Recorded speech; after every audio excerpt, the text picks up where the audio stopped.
What if Anakin left Mustafar before Obi Wan arrived? What would happen then? Let's find out. So in this timeline, everything would be the same as in the original timeline until Padme is halfway to Mustafar. In this alternate timeline, soon after slicing up the Separatist leaders, Anakin would want nothing more than to leave and get back to Padme.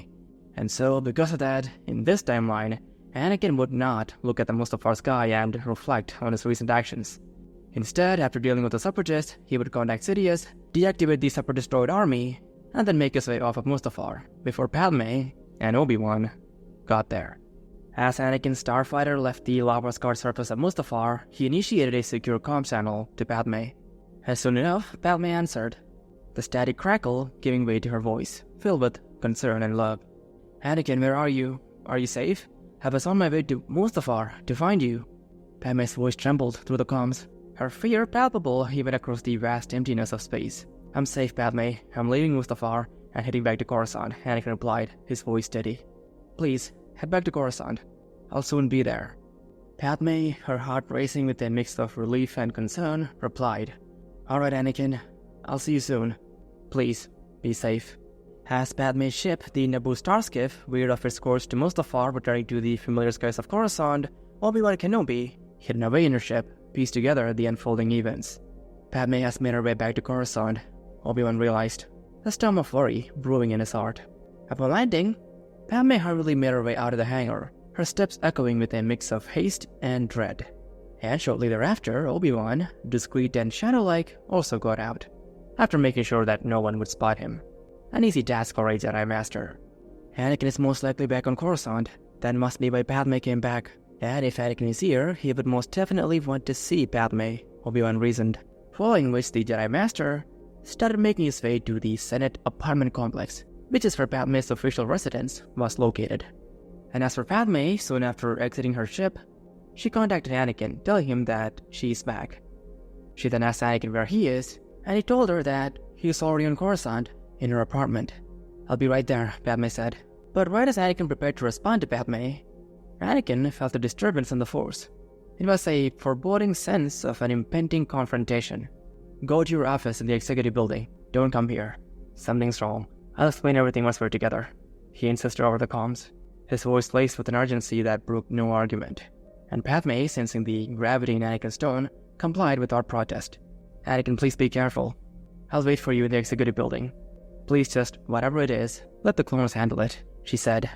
And taking Padme's advice, Anakin ordered the clones to keep watch on Padme's residence. And after doing so, Anakin left for the executive building himself. So the danger Anakin sensed was of course the imminent arrival of Obi-Wan. But since he left, as Obi-Wan approached Padme's penthouse apartment, he was met with the sight of clone troopers patrolling the area, not Anakin or Padme. The Jedi Master, concealed by the Force, withdrew unnoticed, a deep frown etching his features. It was clear that Anakin was no longer here, and that the situation was more complex than he had anticipated. In this moment of uncertainty, Obi-Wan reached out to Bail Organa, a trusted ally of the Jedi, and one who could possibly find out where Anakin is, if he is on Coruscant. Bail, I need to locate Anakin. It's imperative that I find him before it's too late. Obi-Wan's message was urgent, his voice a whisper of desperation. And Bail responded with equal concern. Master Kenobi, I'll do what I can. I'll contact Padme. If anyone knows where Anakin is, it would be her. And following this conversation with Kenobi, Bail immediately contacted Padme. And in a tone of concern, he inquired about her well-being and that of Anakin Skywalker. Padme, I'm relieved to reach you. I've heard troubling rumors and want to ensure you're safe. And General Skywalker, have you seen him? Is he okay? Bail's voice was calm, successful in masking his underlying worry. Padme, stationed in her office within the executive building by this point, responded with measured words, her voice betraying none of the anxiety that gnawed at her heart. I'm fine, Bail. Thank you for your concern. Anakin is fine as well. In fact, he's on his way here to the executive building. We're taking precautions given the current situations. Hearing this, Bail realized certain things. That's good to hear, Padme. Please stay safe and keep in touch. These are uncertain times. After ending the call with Padme, Bail immediately contacted Obi-Wan. Master Kenobi, I've spoken with Padme. They're in the executive building. Anakin is apparently on his way there. I don't think it's possible to confront Anakin anymore. The executive building is swarming with clones, and you're a very wanted man, Master Kenobi. Obi Wan, his voice heavy with concern and a hint of resignation, responded, "I understand, Bail. The risk is too great, and if Anakin is there, it's not possible to confront him." Bail's voice was firm. "Return to Bolas Masa, Master Kenobi. It's not safe for you here. You're a wanted man, and the Jedi need you alive. There are so few of you left now. I'll immediately send a shuttle to pick you up. Head to these coordinates for the pickup," Bail said, following which he provided Obi-Wan with coordinates to a discrete location to make Obi-Wan's exit from Coruscant. And after ending the call, Obi-Wan quickly moved to the coordinates that Bail had provided, which led him to a quiet area far removed from the prying eyes of the Empire's minions. As he boarded the shuttle that would take him away from Coruscant, Obi-Wan's gaze lingered on the planet's shrinking silhouette. The galaxy's heart, now a beacon of fear and oppression, faded into the distance as the shuttle made its leap into hyperspace. In the silence of Padme's office within the executive building, Anakin Skywalker stood by the wide, transperial window, his gaze locked on the horizon of Coruscant. The city planet sprawled out beneath him, a labyrinth of light and shadow. Despite the turmoil that had brought him there, Anakin felt a momentary sense of calm. The danger he had sensed seemed to have passed. Yet he remained vigilant, a sentinel on guard against threats unseen. And Padme watched him, a well of concern in her eyes. She had been talking to him, trying to pierce the veil of distance he had wrapped around himself ever since his arrival. But finally, seeking to draw Anakin back from whatever precipice his thoughts teetered on, she asked the following: "Anakin, are you going to tell me what is going on?" Her voice, warm and filled with worry, pulled him away from the window. Turning to face her, the shadows of the room playing across his features, he sighed. "I'm just worried, Padme, about us, about the future, about the galaxy." Padme moved closer. "Worried about what, Anakin? The war is over. Is this about the Jedi?" Anakin's gaze faltered, then firmed. "Master Windu, he tried to assassinate the Chancellor, Padme. I had to stop him myself. The Jedi, they committed treason." Hearing this, several thoughts flooded Padme's mind. She wondered for a moment if Anakin stopping Mace Windu was the right decision, given how the Chancellor is now the Emperor and the Republic is now the Empire. But Padme did not voice any of these concerns. These things were in the past, and Anakin was already under enough stress, as she could see. And so, instead of saying anything, Padme walked over to Anakin, her hand finding his. The room dimmed as dusk began to fall over Coruscant, the city's lights twinkling to life like stars birthed from the concrete jungle. Anakin again turned back to the window, his silhouette etched against the fading light, and Padme joined him. Together they stood in silence, the weight of their shared uncertainty bonding them in a moment of quiet reflection. The galaxy stood on the brink, and the path they would choose would lead to salvation or ruin, but for now, they had each other. And in the silence of Padme's office, that was everything. On the remote asteroid base of Bolas Masa, a somber gathering took place. Obi-Wan Kenobi had arrived, weary from his journey and the weight of his decisions. Yoda, the venerable Jedi Master, had also made his way there, after his own harrowing escape from a failed attempt to confront the newly crowned Emperor Palpatine. And accompanying them was Bail Organa, ever the friend of the Jedi. The air was thick with the sense of loss as they convened in a secluded chamber. Obi-Wan, his voice heavy with the burden of recent events, broke the silence. "We cannot directly confront the Emperor or Vader now. The order is gone, and what few of us remain must stay hidden." Yoda nodded, his aged face etched with the lines of sorrow and wisdom. "Correct you are, Master Kenobi. Powerful the Sith have become. Wait we must for the right moment. If 1,000 years the Sith can hide, then patience we too must have." Bail then leaned forward, his expression one of grim resolve. "The Empire will grow complacent in time. In the meantime, we'll need to work from the shadows and protect what remains of the Republic's ideals and any surviving Jedi." The conversation then turned to the remnants of the Jedi Order, now in grave danger of the Emperor's purge. Yoda's voice was firm, imbued with a resilient spirit. "Find the surviving Jedi we must, and protect them. Hide we will not, but cautious we must be." Obi-Wan nodded, adding, "We need to establish a network, a way to communicate and aid each other without drawing the attention of the Empire. We need to help whoever we can." As a side note, in this timeline, there is no Luke and Leia for Obi-Wan, Yoda, or Bail to worry about, so their goals would be to protect whatever Jedi that remains, because that's all they have now. Bail, however, the pragmatist, outlined the practicalities. "I have contacts, resources that can help. We'll need to be discreet, operate in the shadows." Yoda then emphasized the long view. "Rebuild we must. From the ashes of the old, a new order for a new age. Hope there still is." In hiding, the light we keep, until ready to shine, once more it is. As their meeting drew to a close, there was a shared understanding among them. Their path was one of resilience and patience, a quiet resistance against the dark tide that had swept over the galaxy. The galaxy might have fallen into the grip of the Empire, but in this hidden corner of space, the seeds of its eventual resurgence was being sown. The Jedi Order would endure, biding its time, gathering strength, until the day it could rise again, which, unbeknownst to Obi Wan and Yoda, would come pretty soon. The days that followed the events on Mustafar, Anakin found himself in a complex web of emotions and decisions. The Empire was rising, and with it, his role as Darth Vader began to take shape under Emperor Palpatine's tutelage. However, Anakin's primary concern remained Padme. The promise of saving her life was the linchpin of his turn to the dark side after all. Seeking a moment, Anakin sought audience with Sidious, his mind swirling with doubts and fears for Padme's safety. "Emperor," Anakin began, his voice a mixture of hope and desperation. "You promised me the power to save Padme. Are we close to discovering it?" "Patience, Lord Vader. In time, we will unlock the secrets to not only saving your beloved, but, if necessary, bringing her back from the clutches of death itself. All things are possible to the dark side." As a side note, bringing someone back from the death is possible to the dark side. Darth Maul does it in the Vader comics.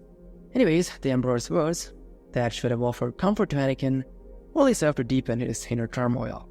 Of course, he hadn't given up hope that Palpatine could help him, and even if Padme had died, Anakin would still not have given up hope because of Palpatine's offer of being able to bring someone back from death, which is precisely why Palpatine told Anakin that, because Palpatine killed Plagueis before he learned how to keep someone from dying, and so the Emperor didn't know how to save Padme. So, to prevent Anakin from turning on him, Palpatine had to think of a contingency, and the offer of reviving someone through the dark side was that contingency, which was working. But just a few days after this conversation Sidious had with Anakin, Padme went into labor.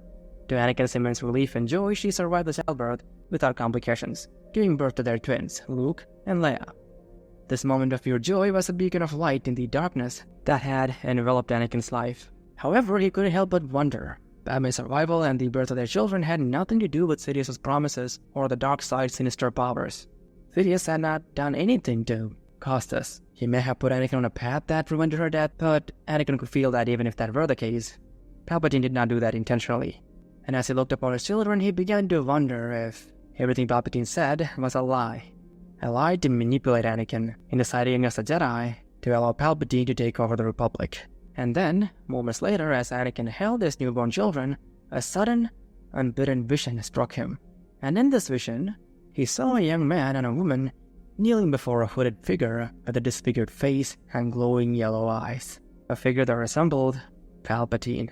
This vision vanished as quickly as it had appeared, leaving Anakin shaken, confused, and fearful for the future.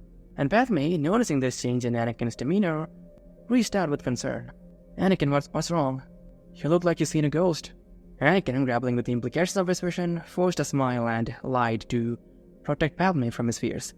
"It's nothing, Padme, I'm just overwhelmed."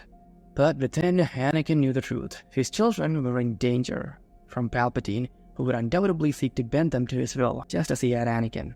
This realization ignited a fierce resolve within Anakin, a vow to protect his family at all costs, even if it meant standing against the very empire he had helped create.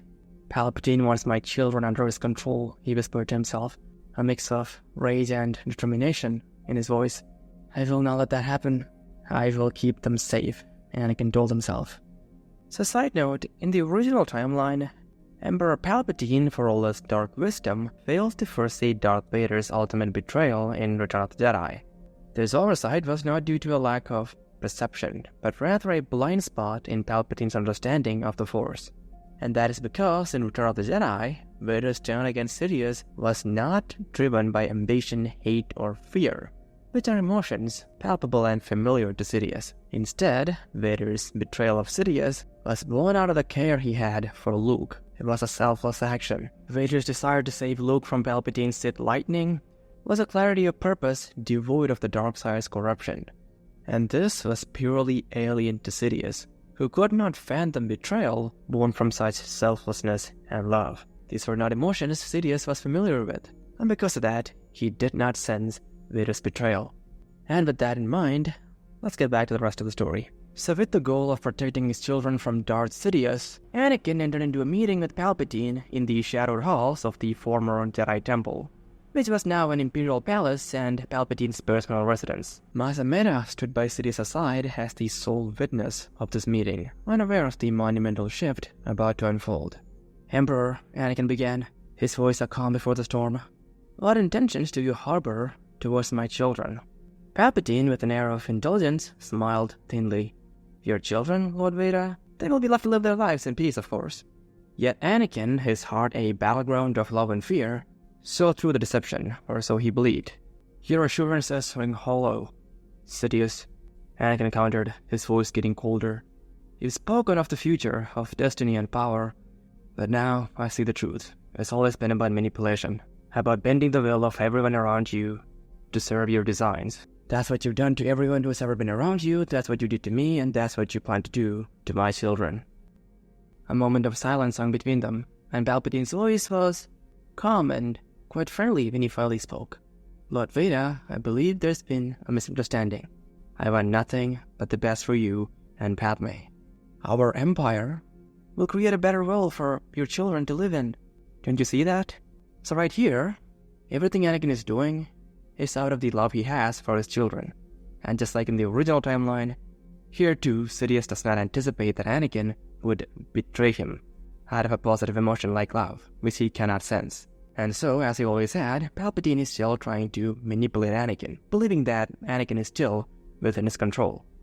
And Palpatine only realized his mistake too late when Anakin ignited his lightsaber, the blue glow illuminating the darkened chamber. "This ends tonight," Anakin said. And seeing this, Palpatine, for the first time in a long time, was surprised, and he faltered in the face of Anakin's unwavering gaze. "Lord Vader, you are my greatest achievement. Together we—" "No, Master," Anakin interrupted. "It ends now. I will not let you harm them." The room then erupted into chaos as Anakin lunged at Sidious, following which Sidious took out his own lightsaber, and their duel began, the hum and crackle of their deadly dance echoing through the halls. Palpatine was strong, but he was also old. And soon enough, he began to tire out, at least compared to Anakin, who was much younger than him. This led to Anakin spotting an opening in Sidious's defenses, which he took, causing Sidious to lose the arm in which he gripped his lightsaber. And following this, Sidious, in a fit of rage and desperation, unleashed torrents of force lightning towards Anakin. Anakin met the attack with his saber, channeling the lightning away from him. Yet, as the electric agony began to seep through his defenses, a surge of anger overwhelmed Anakin. Anger at all he had lost. Anger at Sidious for all his lies. Anger at his dreams of being a Jedi that were lost. From this fury sprung a counter-assault of red force lightning, a manifestation of Anakin's own dark power. So side note, according to Darth Plagueis in the Plagueis novel, to learn how to use force lightning, one has to be attacked by force lightning in the first place, which is what's happening here. Sidious attacked Anakin with lightning, which allowed Anakin to channel his own anger into lightning. And also, red force lightning is the most powerful variant of force lightning. We've actually seen this before in the Clone Wars, where the sun uses red force lightning.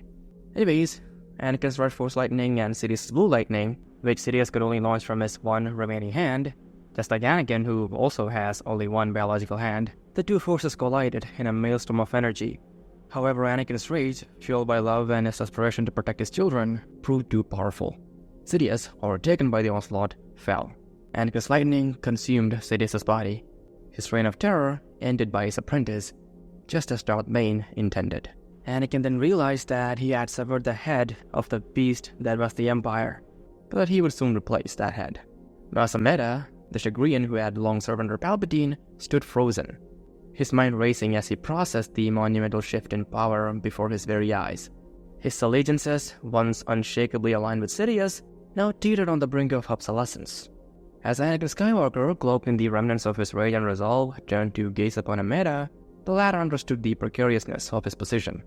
The survival instinct that had served him well in the political quagmire of the Republic and the Empire now nudged him towards the new center of power.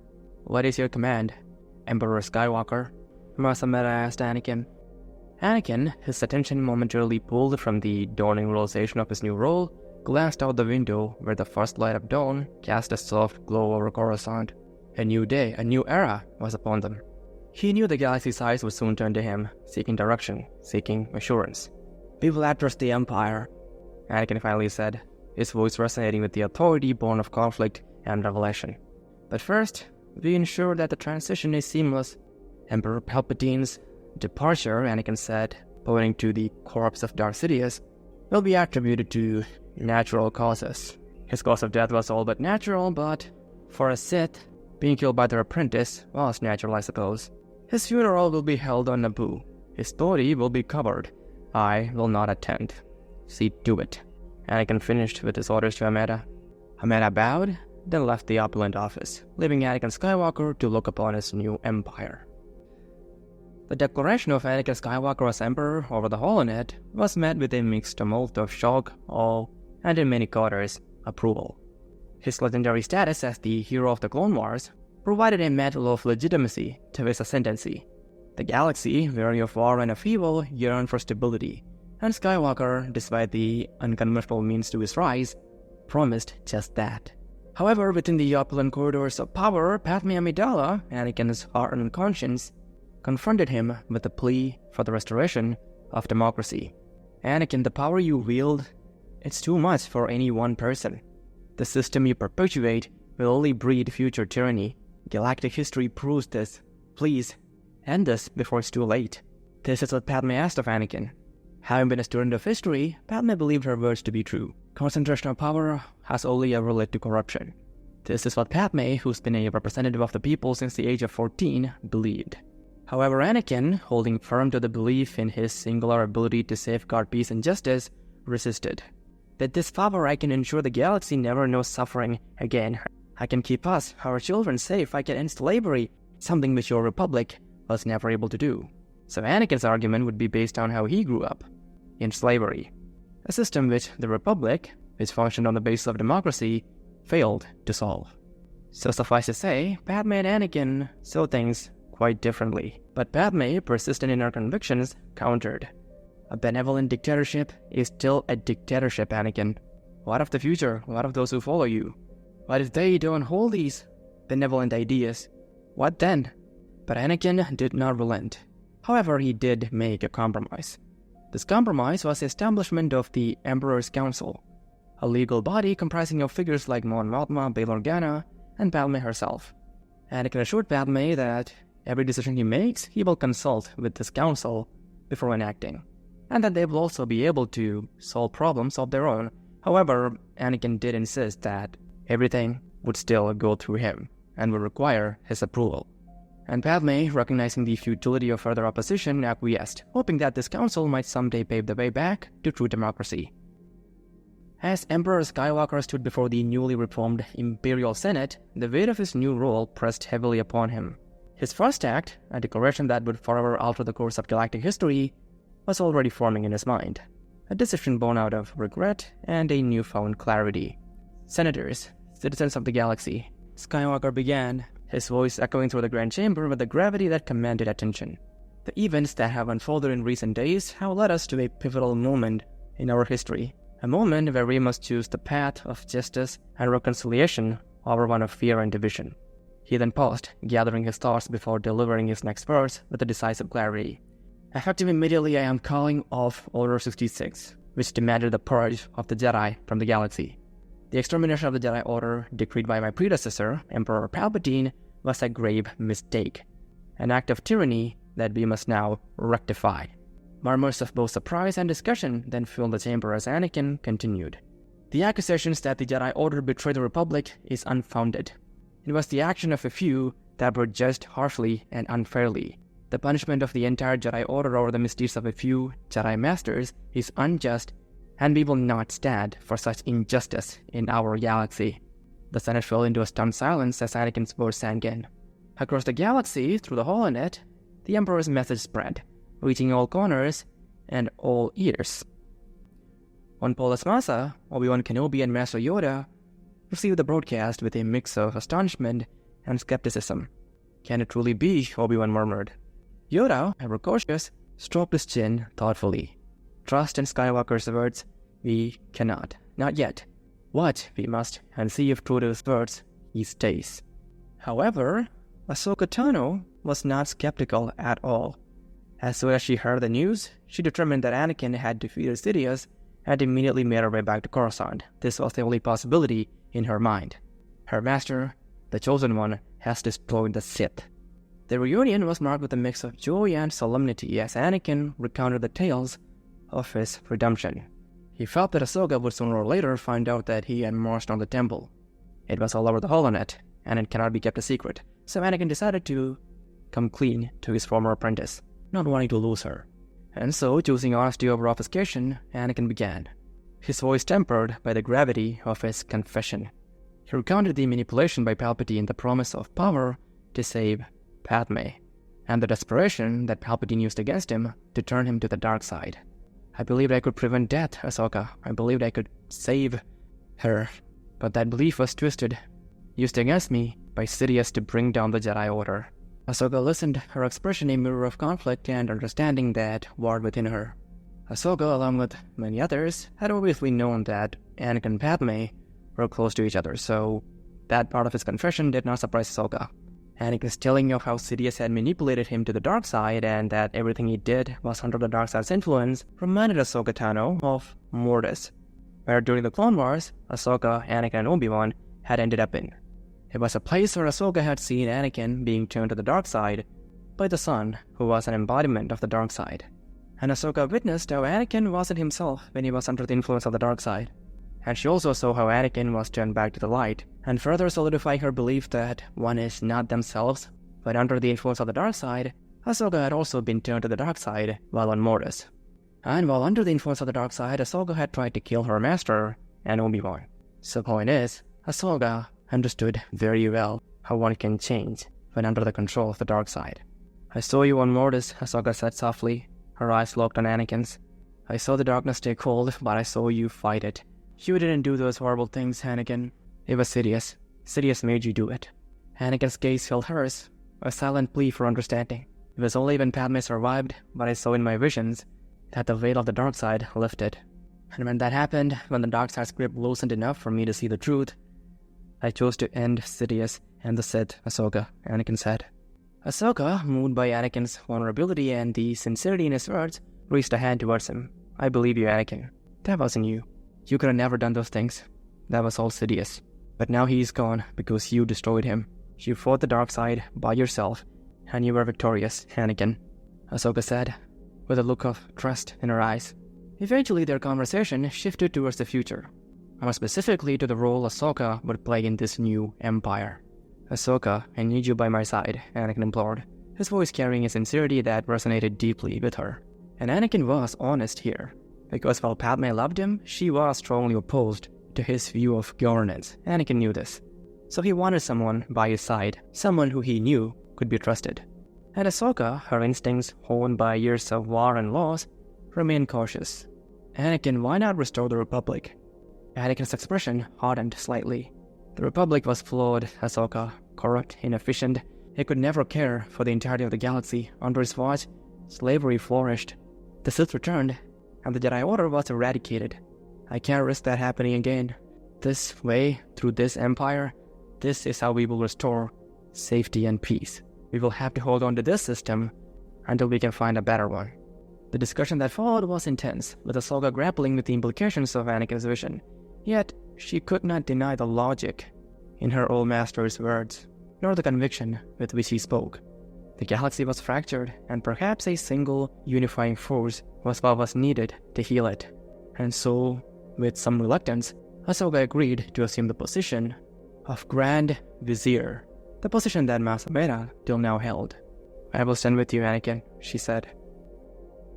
In the days that followed, Padme, after finding out about Ahsoka's return and appointment as Grand Vizier, sought out her help, hoping to appeal to the young Togruta's sense of justice and democracy. And soon after finding her old friend, Padme started the conversation with pleasantries, but eventually she asked the following. Ahsoka, you know the importance of freedom, of giving everyone a choice, of making sure that every voice is heard. Do you believe that Anakin's path would not lead away from these principles? Ahsoka, now draped in the regalia of her new office, met Padme's gaze with a calmness that belied the turmoil within. Padme, I understand your concerns, but the Anakin I know, the one I believe in, seeks only to prevent further suffering and pain. You should have more faith in him and what he's trying to do. This is what Ahsoka said. And Padme, though discerned, recognized the resolve in Ahsoka's voice. Their conversations then went on further, until it was time for the Grand Vizier and the Emperor to go before the Imperial Senate. As Emperor Skywalker and Grand Vizier Ahsoka Tano stood before the Imperial Senate, a sense of unease settled over Padme Amidala. Anakin, the man she loved, now wielded unparalleled power, a reality far removed from the dreams of democracy they had once shared. Or did they? Or was it only her? Padme wondered. And then, as she heard Anakin speak of unity and peace under the new regime, Padme couldn't help but question where the galaxy was headed. She wondered if Anakin was going down a path she could not follow. Over the next 5 years of Anakin's empire, significant changes swept across the galaxy. Luke and Leia were raised on Naboo, away from the political complexities of Coruscant. Anakin and Ahsoka, whenever they could steal a moment from their duties, trained the twins in the ways of the Force, at least to the extent to which 2 5-year-olds could be trained. The surviving Jedi, including Obi Wan and Master Yoda, eventually returned after finding that Emperor Skywalker did indeed mean what he said. And once they returned, the Jedi began the slow process of rebuilding the Order. Anakin himself avoided any direct contact with the returning Jedi, mainly out of the guilt and, to some extent, the shame he felt for what he did.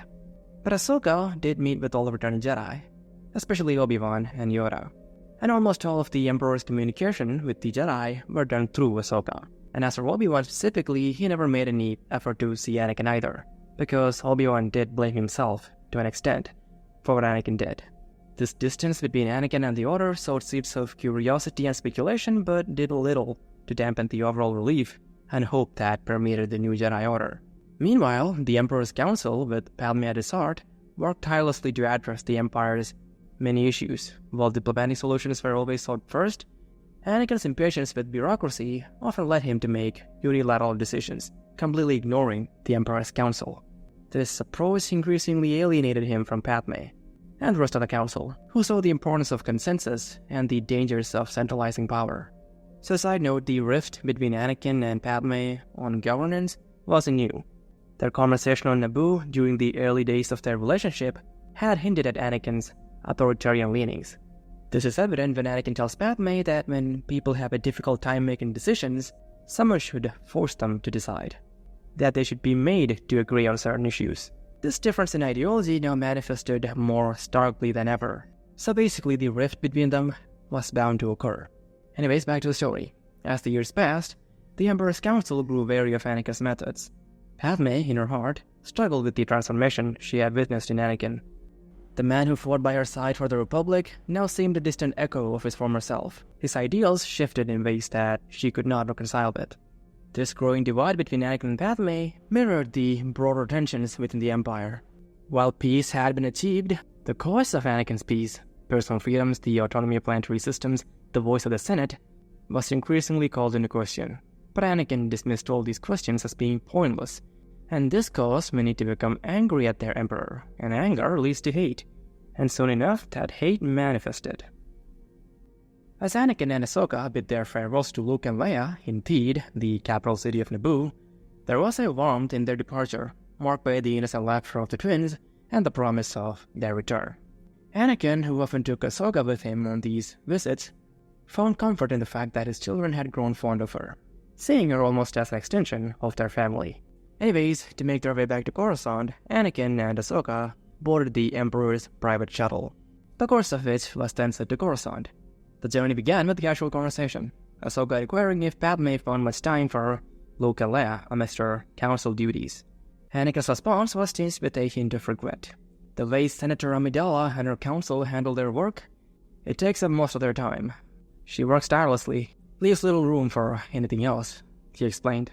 Their discussions then veered into other territories, but soon enough it was abruptly cut short when the ship's captain reported to Anakin of an unusual malfunction. The ship's hyperdrive appeared to be damaged, and they couldn't jump into hyperspace. Anakin's suspicion arose immediately, his instincts screaming of danger. Run a full diagnostic of this ship. This is unusual, Anakin said to the captain. My lord, the ship's computer is now responding. We can't determine what's causing it, the captain told Anakin moments later.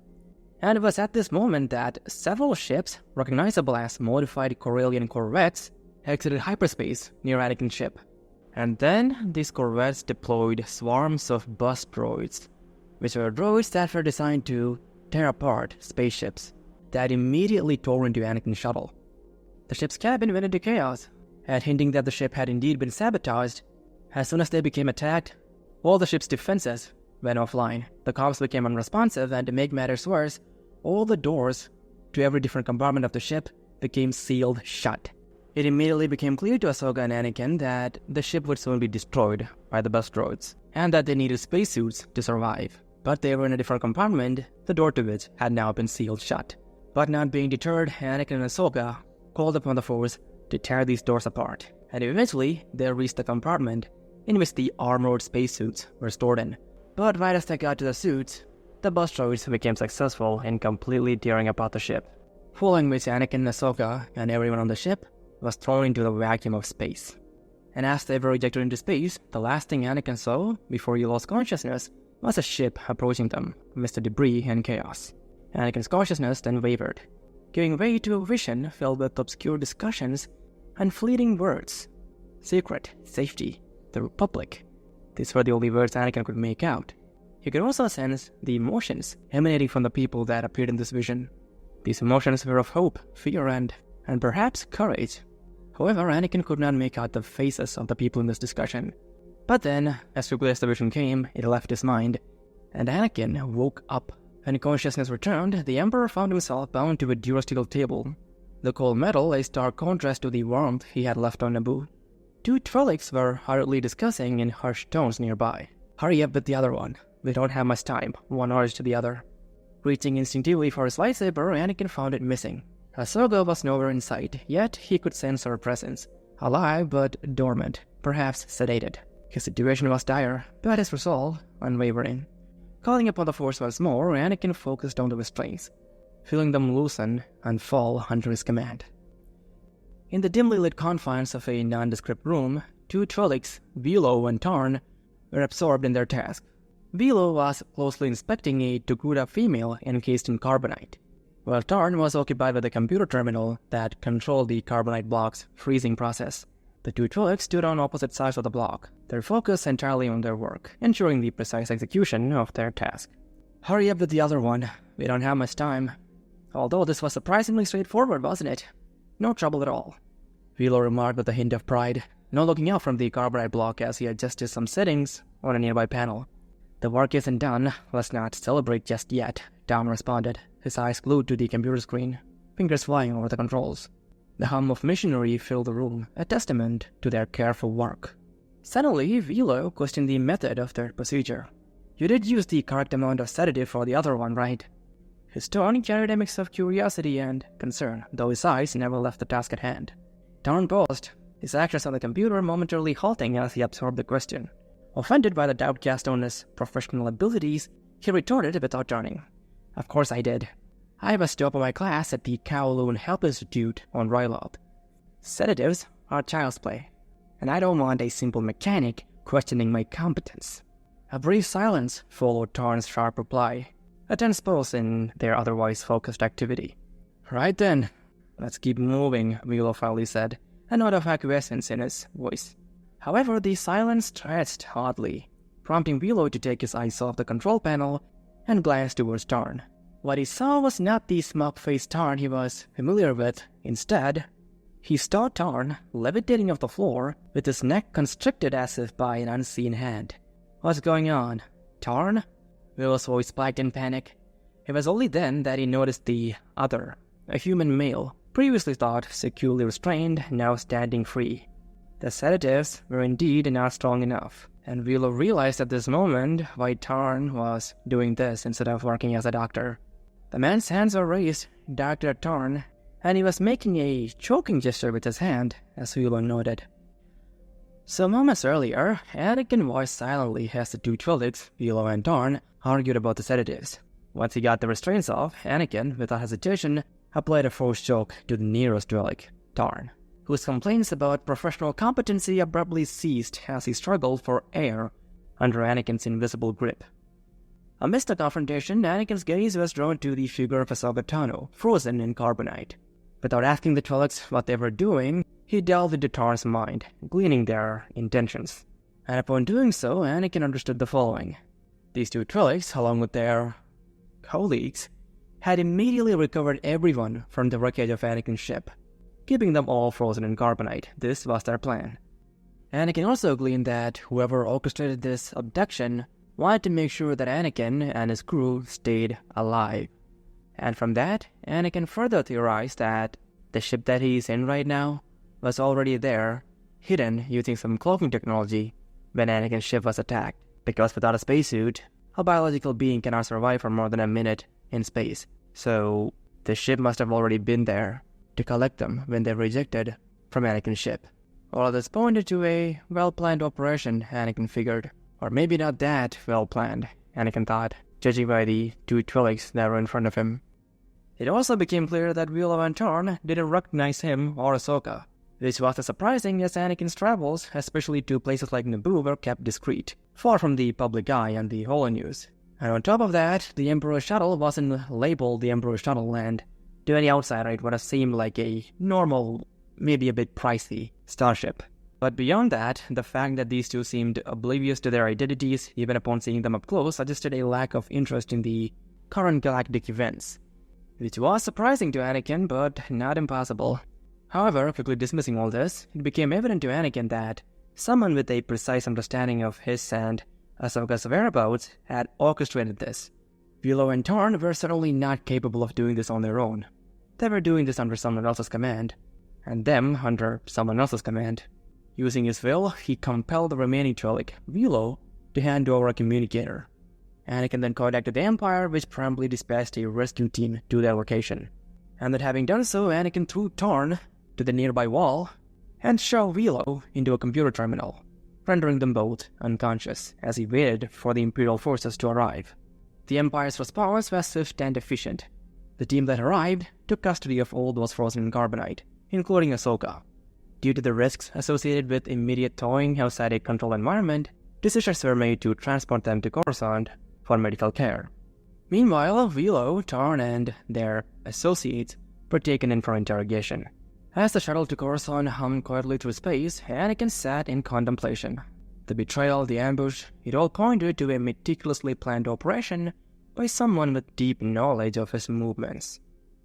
Padme Amidala paced the corridors of the executive building, her mind a whirlwind of worry. The news of Anakin's ship being ambushed had reached her, but the details were scarce, leaving her imagination to conjure up the worst scenarios. She had no idea where Anakin was or if he was safe. And then, as she walked towards her office, Padme decided to make an urgent transmission to someone, hoping they might have some insight, but as she entered her office, she was stopped in her tracks. There, sitting in her official chair, gazing out at the Coruscant skyline, was Anakin Skywalker. Despite sensing her presence, Anakin waited, allowing Padme the first word. She approached, her surprise mingled with a deep concern that she knew he could feel. "Anakin, when did—" "Why?" Anakin's voice interrupted Padme, not turning to face her. Padme knew she couldn't hide the truth. Anakin's intuition was too sharp. "It was me," she confessed, the weight of her decision heavy in her heart. "None of the others knew. It was all me, Anakin." Anakin turned, his gaze piercing. "Of course they knew. They all knew." He stared flatly, pressing her further. "Why, Padme? Why did you do it?" Padme's resolve hardened, knowing that there was no escape. Anakin knew that it was she who orchestrated all of it. "Anakin, you're amassing too much power. Your judgments, they're often led by emotion. You don't listen to us, you don't listen to anyone. You decide what is best, and you do it, without listening to anyone for counsel. You're becoming a dictator, much like Emperor Palpatine. If this continues, there might soon be another war. When people are oppressed, they become afraid. Fear leads to anger, anger leads to hate. We've seen this cycle before during the Clone Wars, Anakin. You wouldn't listen. We saw no other way to make the voices heard in the Imperial Senate." Anakin remained silent, a storm of emotions brewing beneath his calm exterior. "Were the Jedi involved? Obi Wan, was he involved?" he asked finally. "No," Padme replied, her voice firm. "It was all me, and the council members who I forced into it. The Jedi were not aware, Anakin."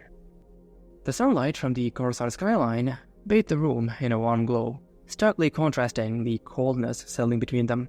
Anakin, his figure cast in shadow against the window, turned again to confront Padme, his demeanor calm yet imposing. Anakin, please understand, Padme began, her voice measured, aiming to reach the heart of the man she once loved. The carbonite was meant to ensure everyone's safety, including yours. The plan was to keep everyone frozen temporarily until the Republic could be restored. I did not intend anyone to be harmed. Her hands gestured as if trying to weave her convictions into the very air that separated them. This wasn't about harm, Anakin. It was about halting the cycle of fear and oppression that you inadvertently set in motion. The order or peace you have brought to the galaxy, Anakin, it was the result of holding people and systems at blaster point. That is not peace, Anakin, that's fear. And fear always leads to anger. Anakin's expression remained unreadable as he listened to all this, his eyes locked onto Padme. After a moment's pause, Anakin spoke. His voice was cold. You should have killed me if you really wanted to bring back the Republic, Council member. You knew this. Your inability to do what is necessary shows why your path is ineffective. With the press of a button on his wrist, security personnel entered the room. Anakin's next words were final.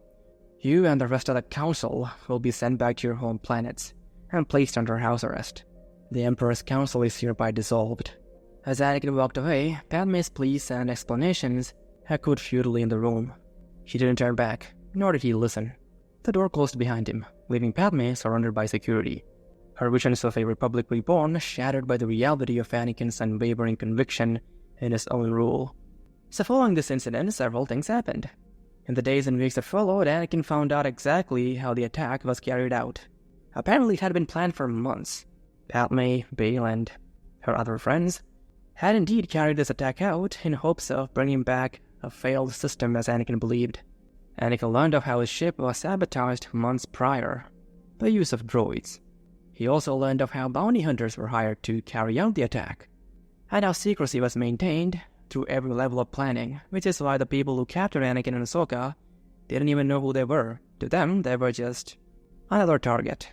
According to the ISB officials that presented these reports to Anakin, this was done to ensure that nothing could be traced back to them. But Anakin didn't care. All he needed to identify that it was Padme who was leading this assault was the fact that she tried to keep Anakin and Ahsoka and everyone else alive, frozen in carbonite. But in the end, other than putting them under house arrest, Anakin didn't really punish them. He knew that their actions were born from not ambitions of power, but from the desire to bring back what they saw as peace and order. They were misguided, Anakin eventually figured. In this timeline, Anakin isn't consumed by anger, so that definitely helped with him arriving at this decision. And so they were all placed under house arrest, under constant monitoring of the Empire. But the one thing that Padme said did stick with Anakin. The way he was controlling the galaxy was leading to a lot of hate against him, and that would eventually spark more conflict, Anakin knew. But instead of giving them a voice which Anakin regarded as pointless, he decided to remain more vigilant, and increase imperial spending on spy work. That's what Anakin gathered from all this. And as for Ahsoka, she too was eventually unfrozen. And when Anakin explained things to her, she too realized where Padme was coming from. But in the end, she too recognized that her old master's ways of dealing with things was the way to go. And as for Luke and Leia, Anakin had them brought to Coruscant, because he didn't believe that on Naboo they were safe. Someone could use them against him, Anakin realized. And so he essentially separated them from Padme and brought them to Coruscant, where he could always keep an eye on them. And so the Empire marched forward in this manner, with Anakin continuing to rule with an iron fist, with Luke and Leia being trained in the ways of the Force, and with the Jedi Order rebuilding. And as for what would happen in the future, well, what do you think? Maybe eventually, forces against Anakin would find refuge within the Jedi Order which was rebuilding. And maybe they would be successful in dealing with Anakin. Or maybe they wouldn't be. And maybe what Anakin saw in his visions, where he saw Luke and Leia kneeling before someone, that vision maybe wasn't Sidious that he saw, maybe it was himself. But what do you think? Leave your thoughts down in the comments below, and leave a like if you liked the video. And also, if you got the time, do check out my Patreon, the details and link to which are in the description, and goodbye. Stay hydrated and stay safe.